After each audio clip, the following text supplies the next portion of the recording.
Porventura ignorais, irmãos, pois falo aos que conhecem a lei, que a lei tem domínio sobre o homem toda a sua vida? Ora, a mulher casada está ligada pela lei ao marido enquanto ele vive. Paulo usou a analogia do casamento aqui. Eu quero que vocês prestem muita atenção, procurem entender, porque isso, irmãos, é uma fundamentação da verdade do Evangelho, e resolve o conflito de muita gente.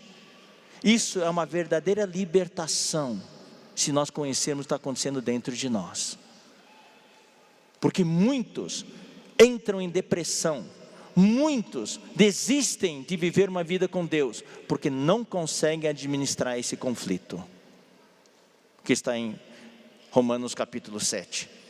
Ora, a mulher casada está ligada pela lei ao marido enquanto ele vive, mas se o mesmo morrer, desobrigada, ficará da lei conjugal, de sorte que será considerada adúltera se, vivendo ainda o marido, unir-se com outro homem. Porém, se viver o marido, estará livre da lei, e não será adúltera se contrair novas núpcias. Se casar de novo quando morrer o marido, daí não é considerado adultério. Assim, meus irmãos, também vós morrestes relativamente à lei, por meio do corpo de Cristo, para pertencerdes a outro, a saber, aquele que ressuscitou dentre os mortos, a fim de que frutifiquemos para Deus. Porque quando vivíamos segundo a carne, as paixões pecaminosas, postas em realce pela lei, operavam em nossos membros, a fim de frutificarem para a morte. Agora, porém, libertados da lei, estamos mortos para aquilo a que estávamos sujeitos, de modo que servimos em novidade de espírito, e não na caducidade da letra. Deu para entender? Muito difícil, irmãos. Muito difícil. Paulo aqui usou todo o seu conhecimento para tentar explicar. Por quê? Porque essa foi a experiência dele. Essa foi a experiência dele. Então, Romanos 7, 1 a 6, há uma descrição dos dois maridos. Dos dois maridos. O primeiro marido, que nós vamos explicar quem que é, e o segundo marido, que é Cristo. Enquanto a gente está ligado ao primeiro marido, nós estávamos sujeitos à lei desse marido, estávamos escravizados. Daí, o primeiro marido teve de morrer. Daí sim, nós agora estamos livres para nos casar de novo, e nós nos casamos com Cristo agora. Mesmo capítulo 7, a partir do versículo 7 até o final, irmãos, aí sim, é difícil demais. Aqui Paulo fala de 3 leis que operam dentro de nós. São os 3 princípios que operam dentro de nós, e que explicam o conflito que muitos de nós sofremos. Então vamos tentar explicar aqui. Para entender Romanos 7, versículos 1 até 6, nós precisamos entender a posição original do homem quando Deus criou o homem. Lá no jardim do Éden, quando Deus criou o homem, Deus falou, depois que criou Adão, daí não havia Eva ainda, daí Deus falou: não é bom que o homem esteja só, far-lhe-ei uma auxiliadora que lhe seja idônea. Quando Deus falou isso, Ele só estava se referindo só a Adão? Não. E sim, Ele se referia a Adão, mas na verdade, Deus estava de certa maneira desabafando. Deus estava só muito tempo. Deus não queria mais estar só. Deus não queria mais estar solteiro. Deus queria casar-se. E foi por isso que Ele criou o homem, para o homem ser a sua esposa. Não é bom que o homem esteja só. Fale uma auxiliadora que lhe seja idônea. Deus na verdade está falando de si mesmo. Não é bom que eu continue só. Eu preciso de uma esposa, eu preciso de um povo que tenha a minha vida e que seja o meu complemento, seja a minha auxiliadora, seja o meu par. Por isso que a Bíblia inteira, desde o Antigo Testamento e o Novo Testamento também, fala que Cristo é o noivo, nós somos a noiva. E no final vai haver a nova Jerusalém. Cristo é o noivo, o esposo, e a igreja é a noiva. No final tem um clamor, o Espírito e a noiva dizem vem. Toda a história da Bíblia é um romance entre Deus e os homens. Deus tentando conquistar o homem, conquistar o seu amor, mas o homem cometeu fornicação, o homem cometeu adultério, o homem, em vez de ser fiel ao seu marido, o homem correu atrás de outros deuses. O que o Pedro falou nas primeiras duas mensagens estabelece a base para o que eu vou falar agora. Aí a gente vai entender melhor. Quando Deus criou o homem, Deus criou o homem para ser a sua esposa. Vamos ler Isaías 54:5. Queridos irmãos, isso precisa também nos reger, nos governar na vida da igreja hoje. Isso é uma palavra profética que dá direção para as lideranças das igrejas. Quando conduzimos as igrejas, Cristo precisa ser o nosso marido. Vamos ler Isaías, capítulo 54, versículo 5. Porque o teu Criador é o teu marido. O Senhor dos exércitos é o seu nome. E o Santo de Israel é o teu Redentor.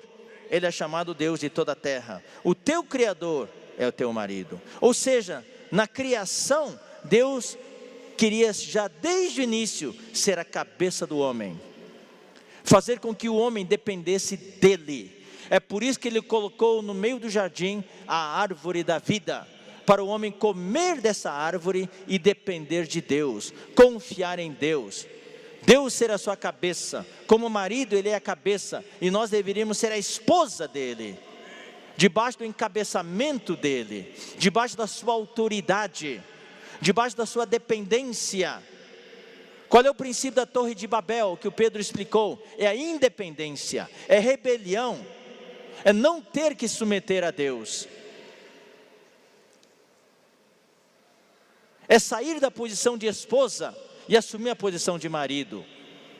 Daí cria outros deuses, cria os ídolos para poder mandar, ordenar. E na queda que aconteceu, o homem caiu porque o homem assumiu uma posição própria. O homem deixou a posição de esposa, não se submeteu a sua cabeça que é Cristo. O homem ficou independente. O princípio da árvore do conhecimento do bem e do mal é a independência de Deus.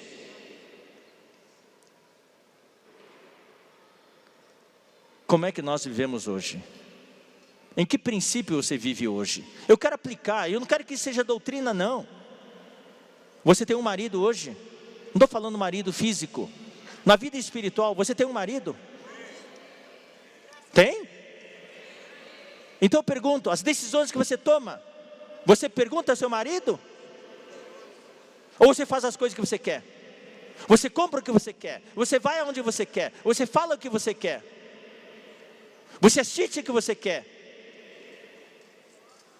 Você chama Jesus, ó Senhor Jesus, mas Ele é o seu Senhor? Ele é o seu marido? Você consulta o seu marido? Ou hoje estamos vivendo no princípio, desculpe irmãos, aquela palavra que o Pedro falou realmente é revelação. Ou você vive hoje, a gente critica a Torre de Babel, mas será que você vive hoje no princípio da Torre de Babel? Você constrói a sua própria torre, a sua vida, a sua agenda, a sua programação, independente de Deus? Daí fim de semana vai para o local, ó Senhor Jesus, e quando precisa de algo, pede a Deus.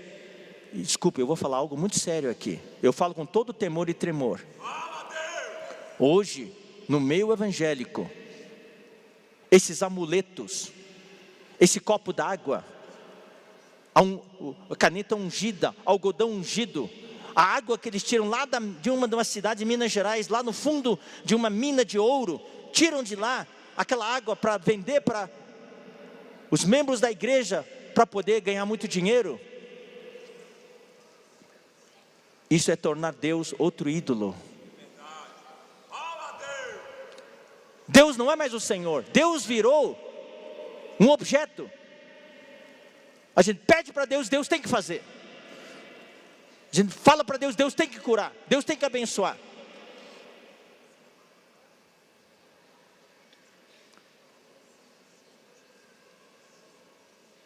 Irmãos, eu não quero olhar para outros, eu quero olhar para a minha vida. Eu vivo no princípio do encabeçamento.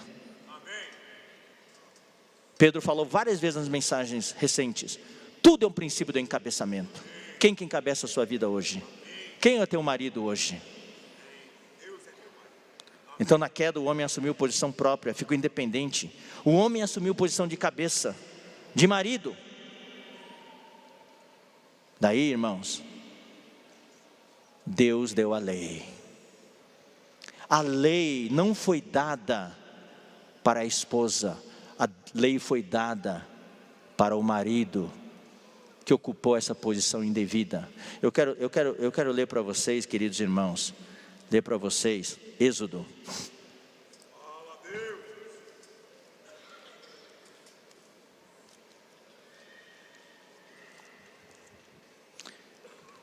Êxodo capítulo 19.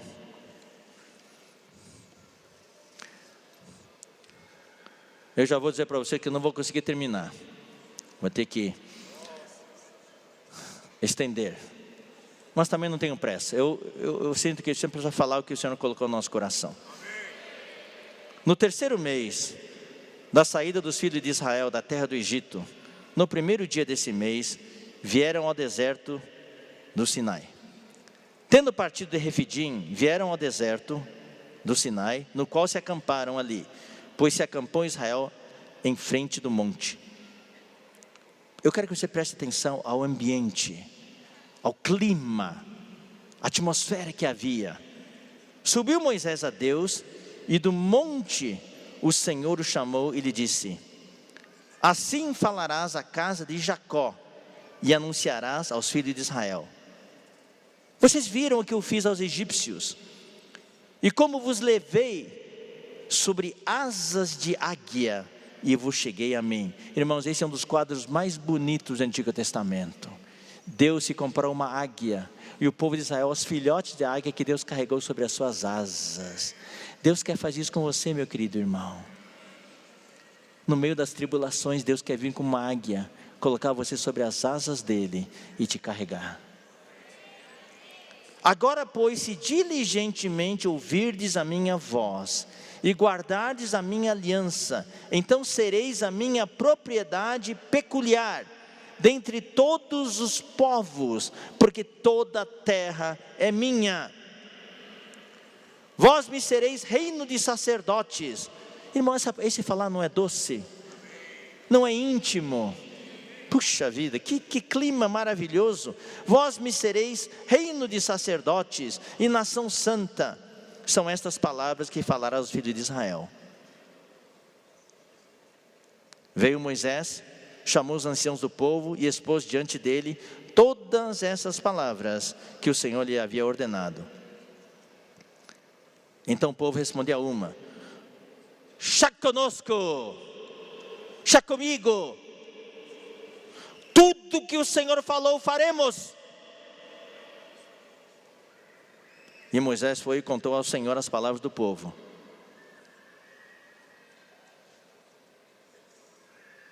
Você consegue fazer? Tudo que Deus falou, você faz? Por que o povo respondeu desse jeito? Esse é o princípio de Romanos 7. Nós vamos ler, quando começar a ler a partir do versículo 7. Você acha que consegue fazer, e você tenta, e faz, e cai, e faz, e cai, e faz, e cai. No final, desventurado homem que sou! Eu sou um desgraçado.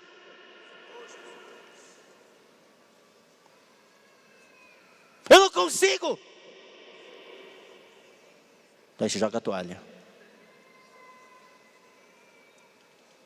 Satanás está às portas, meus irmãos. Satanás sabe que nós vamos pregar o evangelho e que nós vamos crescer. Sim ou não?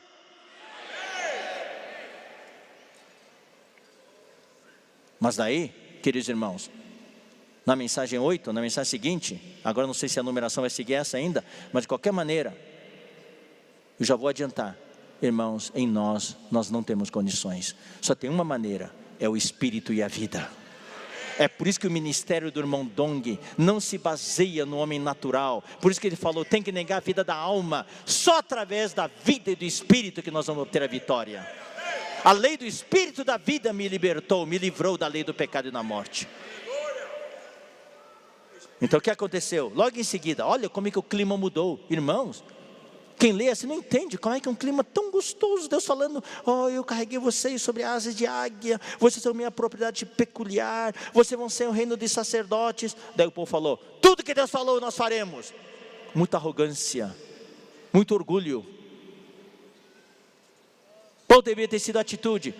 Deus, nós não conseguimos, nós precisamos de Ti. Isso é a posição da esposa. Querido marido, o teu padrão é muito elevado, nós precisamos de Ti.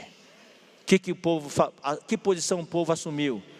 Tudo que Deus falou nós faremos. Assumiu a posição de marido. Disse o Senhor a Moisés, olha só como que mudou o clima. Eis que virei a ti numa nuvem escura. Eu tenho pavor de nuvem escura.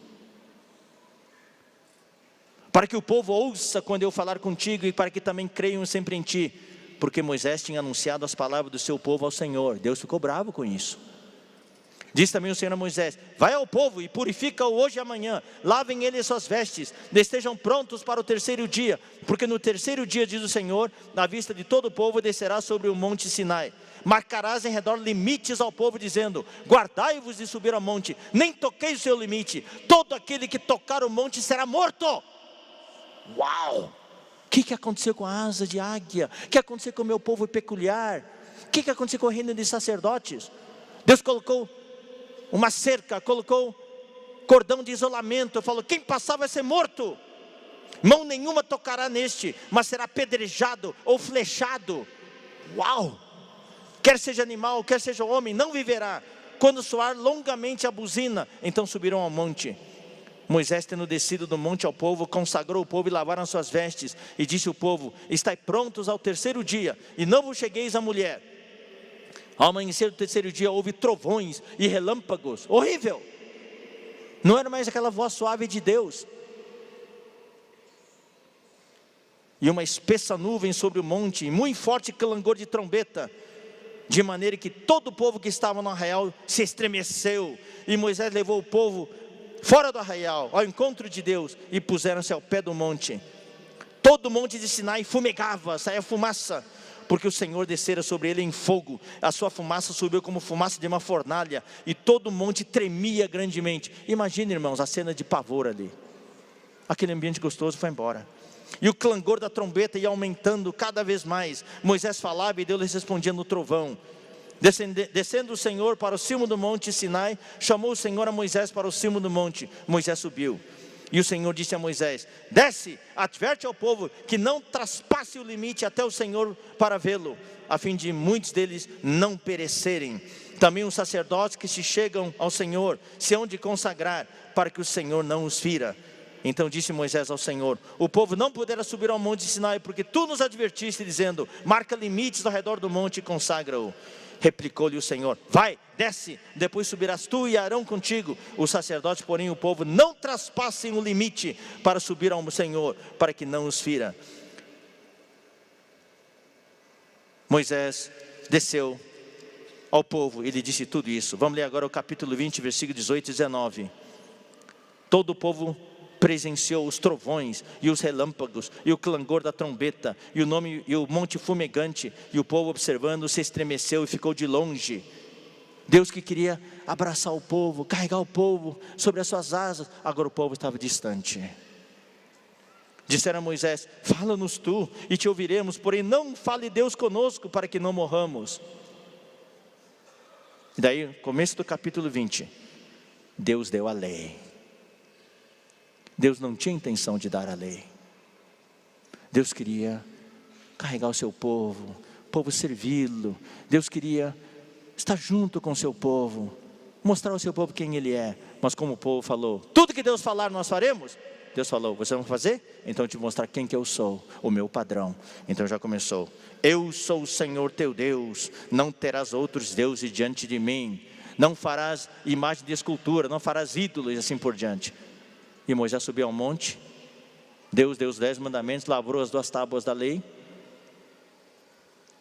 O povo ficou embaixo, e Pedro compartilha isso também conosco.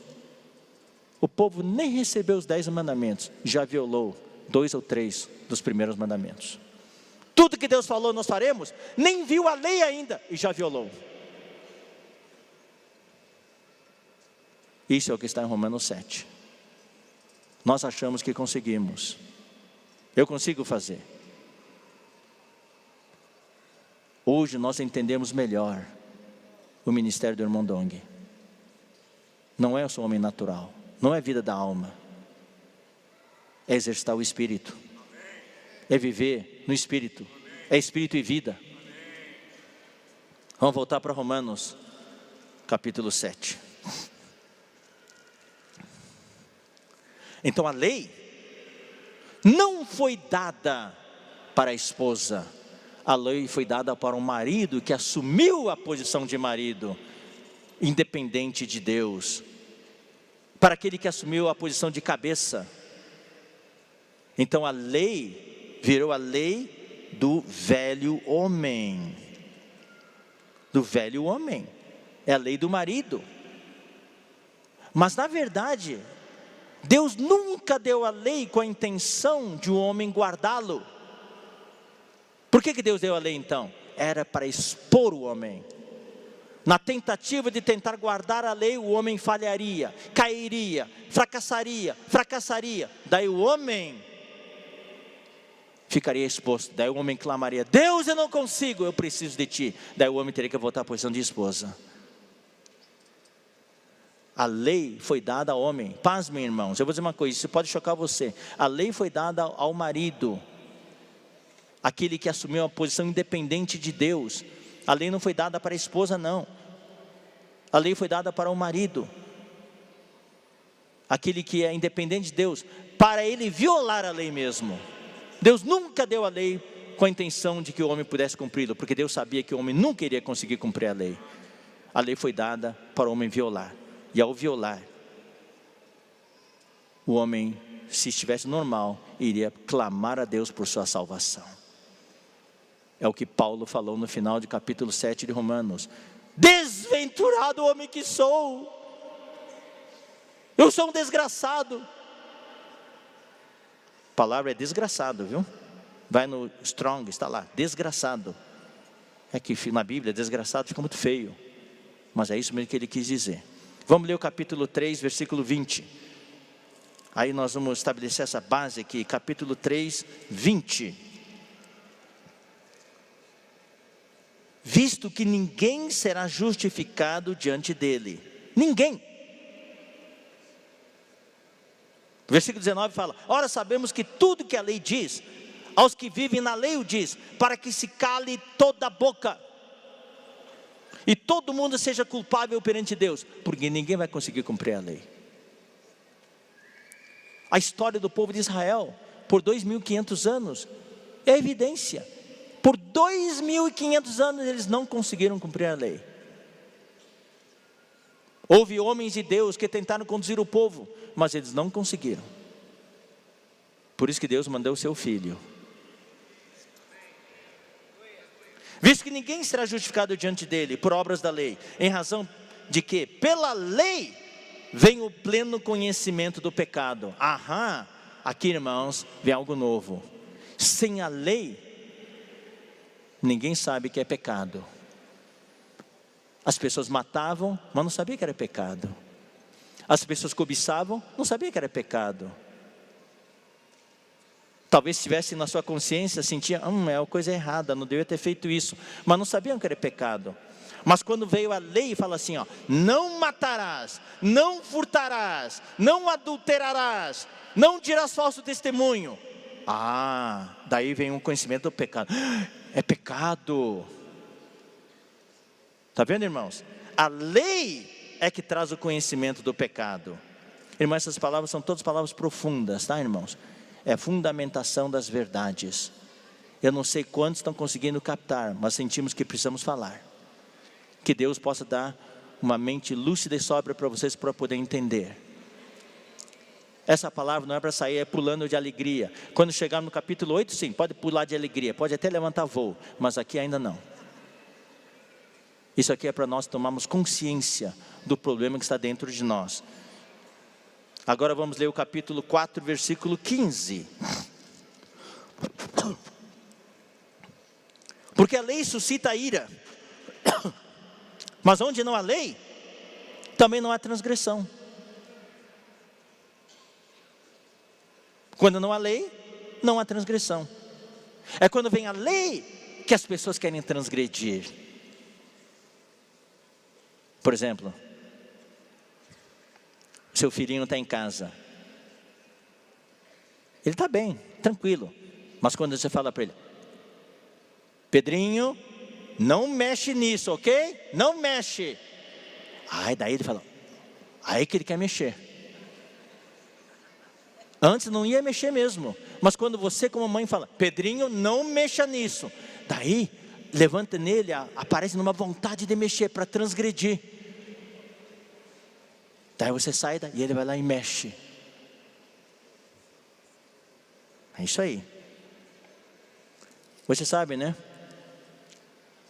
Hoje, as drogas. É ilegal, possessão de drogas. É por causa disso.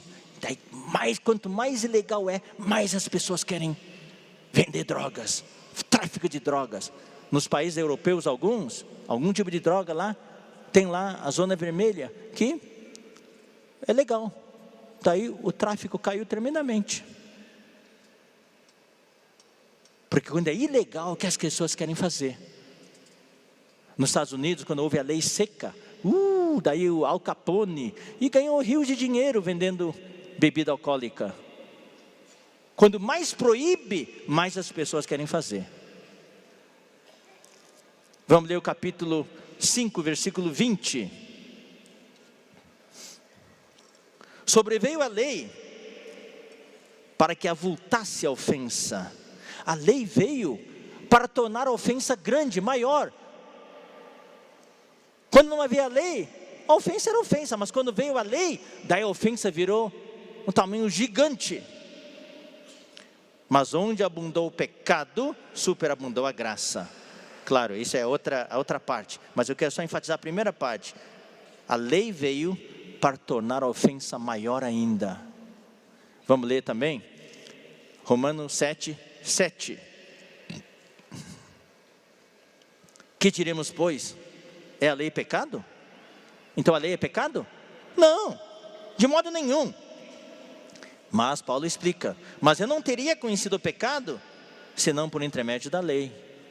É pela lei que eu conheci o pecado, pois eu não teria conhecido a cobiça, se a lei não tivesse dito, não cobiçarás. Agora quando a lei fala, não cobiçarás, daí sim, eu começo a querer cobiçar. Daí eu tomei conhecimento do pecado. Essa é a posição do homem, independente de Deus, o homem que assumiu a posição de marido. Mas daí Deus trouxe a salvação para o homem, graças ao Senhor. Daí o homem nasceu de novo, o homem recebeu a vida de Deus. E quando o homem nasceu de novo, irmãos, você e eu hoje estamos na igreja. A nossa posição normal hoje é voltar à posição da esposa. Como igreja, nós somos a esposa de Cristo. Cristo é a nossa cabeça. Nós não temos agenda pessoal, nossa agenda é a agenda de Deus. Nossa agenda é a agenda de Cristo. Ele é o nosso marido. A ordem do universo é Deus, o cabeça de Cristo, Cristo, cabeça do homem, o homem, cabeça da mulher. E como igreja, nós nos submetemos a Cristo e a sua palavra. Não nos sujeitamos à política, não nos sujeitamos às ideologias que o governo estabelece. Nós nos sujeitamos a Deus e a sua palavra.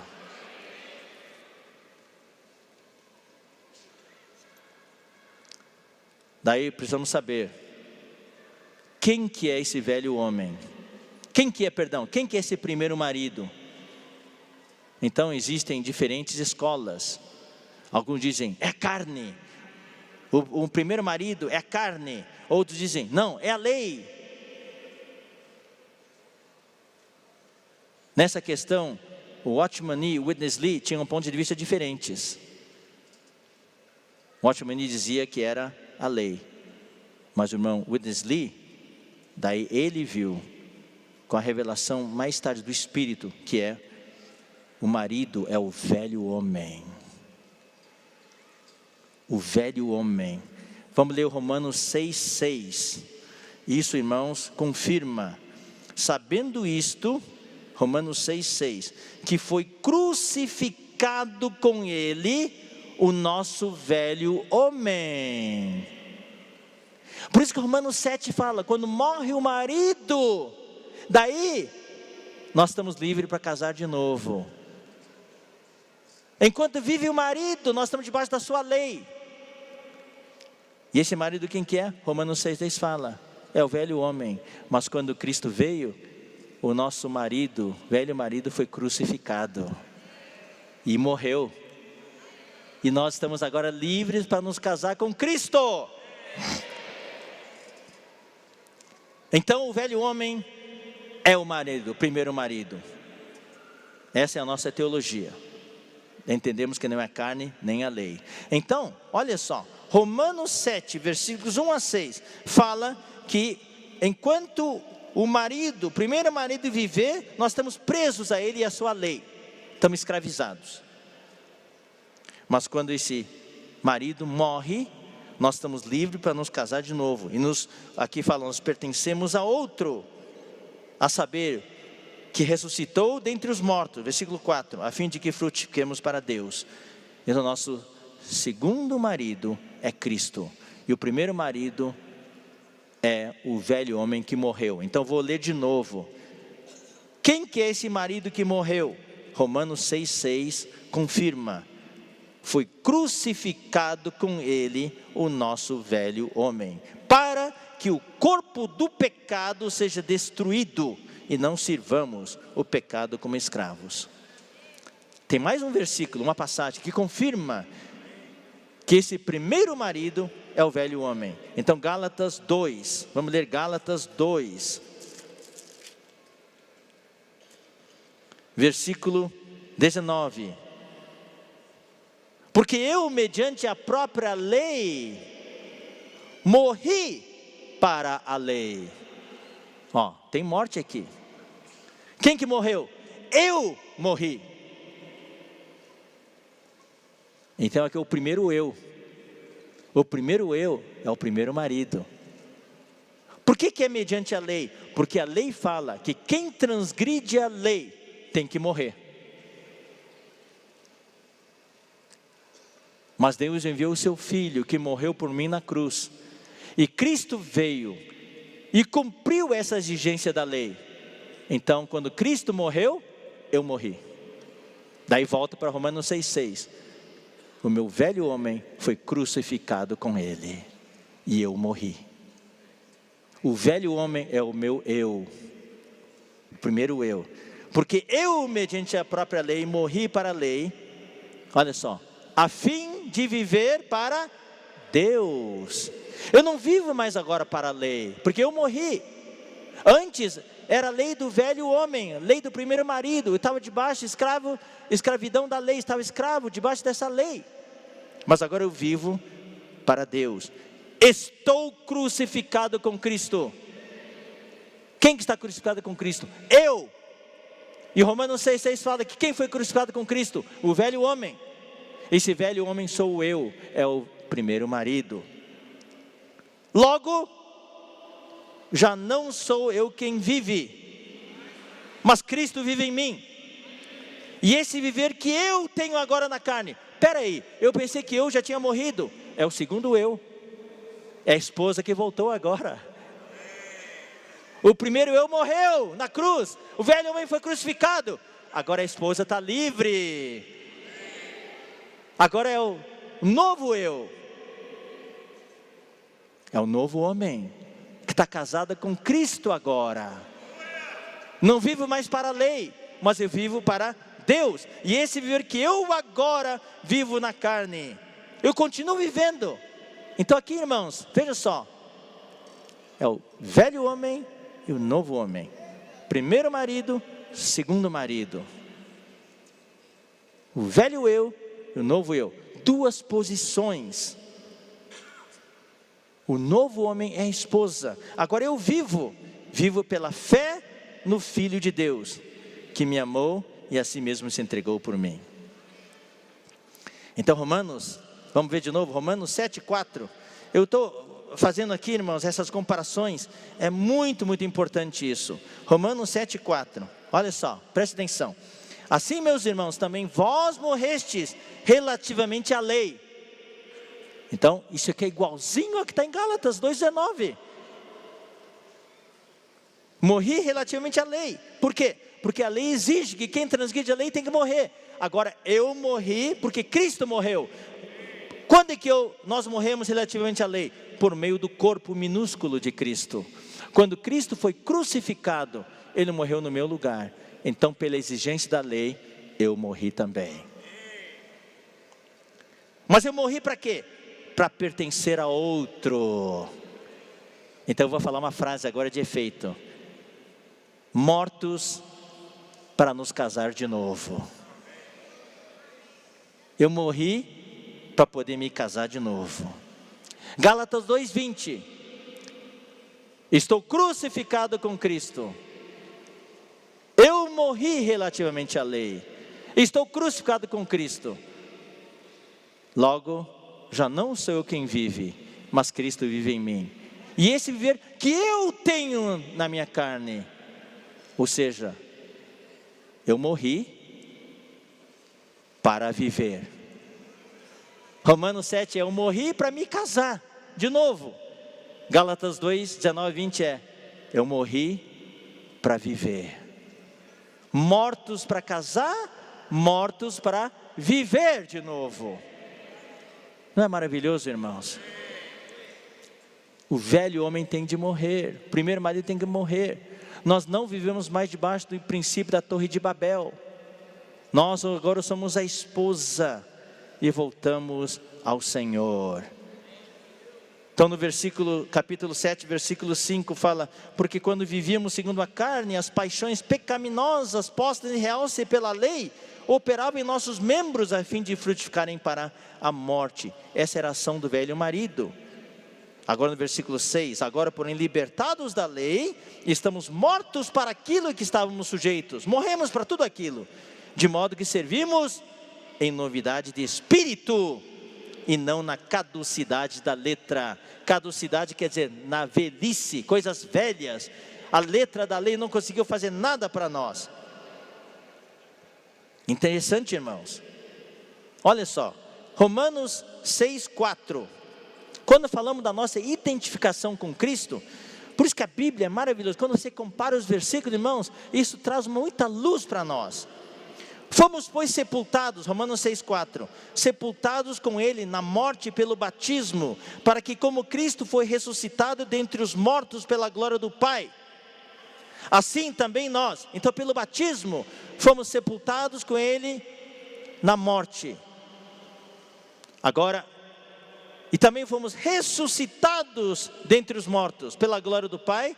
Daí tem um resultado: assim também andemos nós em novidade de vida. A expressão novidade de vida é para o nosso andar, para a nossa vida diária. No dia a dia nós andamos em novidade de vida. Amanhã, quando você acordar, é novidade de vida. Todo dia é novidade de vida. É no nosso andar diário. Olha só, agora no versículo 6 do capítulo 7. Agora, porém, libertados da lei, estamos mortos para aquilo a que estávamos sujeitos. O velho homem, o primeiro marido, morreu. Para quê? Para que agora nós possamos servir em novidade de espírito. Novidade de vida é para nós andarmos no dia a dia, mas novidade de espírito é para o nosso serviço. Quando servimos na igreja, queridos irmãos, especialmente as lideranças, tem que ser novidade de espírito. E tem um homem que eu conheci, que sempre estava em novidade de espírito, era o nosso amado irmão Dong. E por falar nisso, hoje é aniversário da passagem do irmão Dong. No ano passado, exatamente nesse dia, 4 de setembro, nosso irmão partiu para dormir no Senhor. 1 ano. Ele andava em novidade de espírito, e não na caducidade, na velhice da letra. Irmão, nós não podemos servir na letra. Quando aquilo vira lei, vira letra, fica velho, vira uma regra. Todo dia nós no serviço, nós precisamos ter novidade do espírito. O espírito é sempre novo. Louvado seja o Senhor.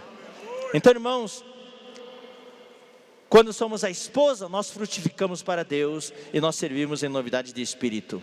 Agora nós estamos livres da lei do velho homem. Eu vou ler de novo os versículos para recalcar, para enfatizar. Capítulo 7, versículo 3. De sorte que será considerada adúltera se vivendo ainda o marido unir-se com outro homem. Porém, se morrer o marido, estará livre da lei desse marido, e não será adúltera se contrair novas núpcias. Então nós estamos livres da lei do velho homem. Versículo 4. Assim, meus irmãos, também vós morrestes relativamente à lei, a lei do velho marido, por meio do corpo de Cristo, para pertencerdes a outro, a saber, aquele que ressuscitou dentre os mortos, a fim de que frutifiquemos para Deus. E versículo 6, agora porém libertados da lei, estamos mortos, está vendo, irmãos? Para aquilo a que estamos sujeitos, de modo que servimos em novidade de espírito, e não na caducidade da letra. Eu quero ler de novo com vocês, Gálatas 2:19. Porque eu, mediante a própria lei, morri para a lei, a fim de viver para Deus. Então a lei foi dada ao velho homem, mas agora o velho homem, o nosso velho marido morreu, e eu como esposa estou livre da lei. Por isso que Romanos 6,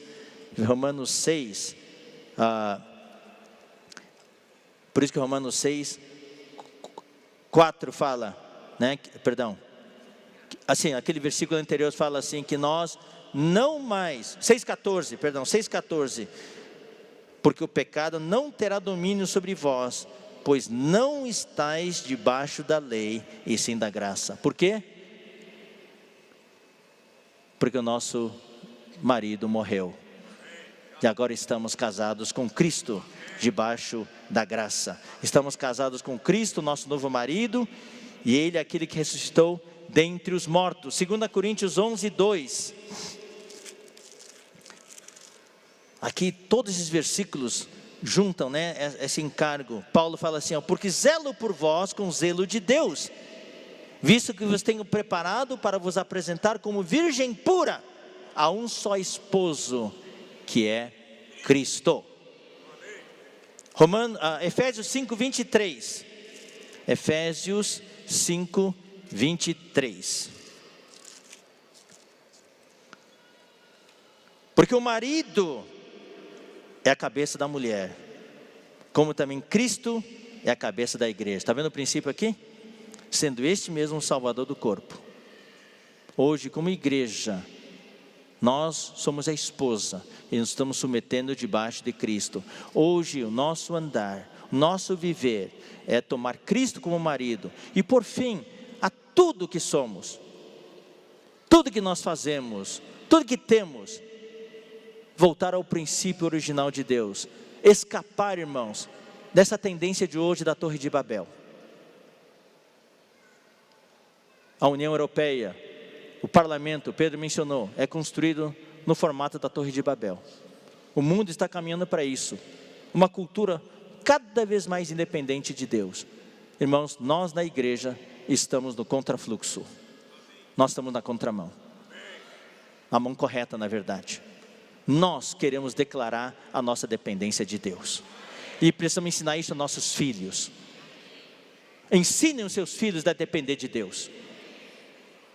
Eu me lembro, quando meu filho mais velho, Davi, ele herdou muitas coisas de mim. Perfeccionista, quer fazer todas as coisas da maneira perfeita. Hoje não, hoje graças ao Senhor, eu tolero erros, eu mesmo cometo erros. Não, isso tira muita pressão sobre nós. Não é tão bom assim ser perfeccionista. Então quando ele era pequeno, ele estava tentando construir aqueles blocos, né? Daí chegava a certa altura, os blocos, aquela torrezinha que estava fazendo, caía. Ele tentava de novo, com os blocos ali, e caía de novo.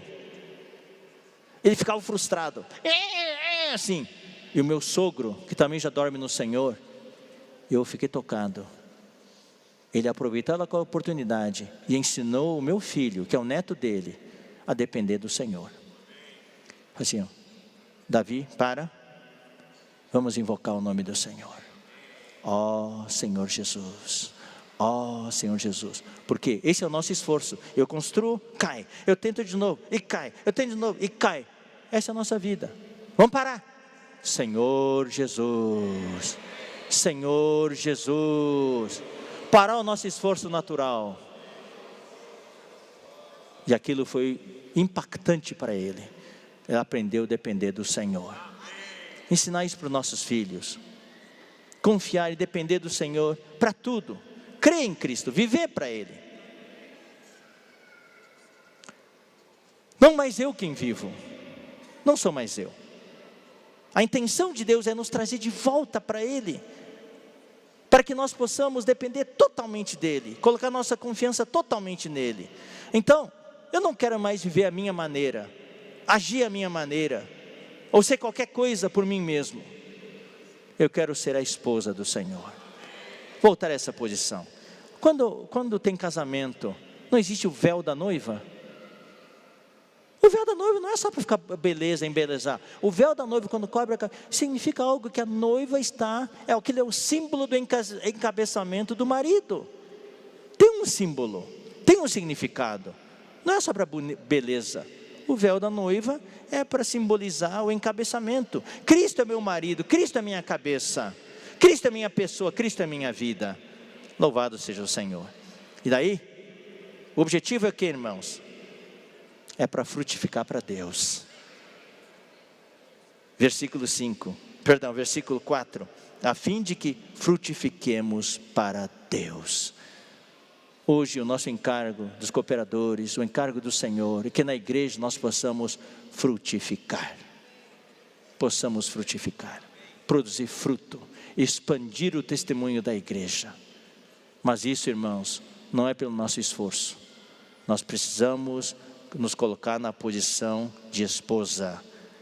Antes, como fala no versículo 5, nós só produzíamos a morte, nós frutificávamos para a morte. Mas hoje nós frutificamos para Deus, frutificamos para a vida. E nós servimos hoje, para terminar, em novidade de espírito, e não na caducidade da letra. Louvado seja o Senhor.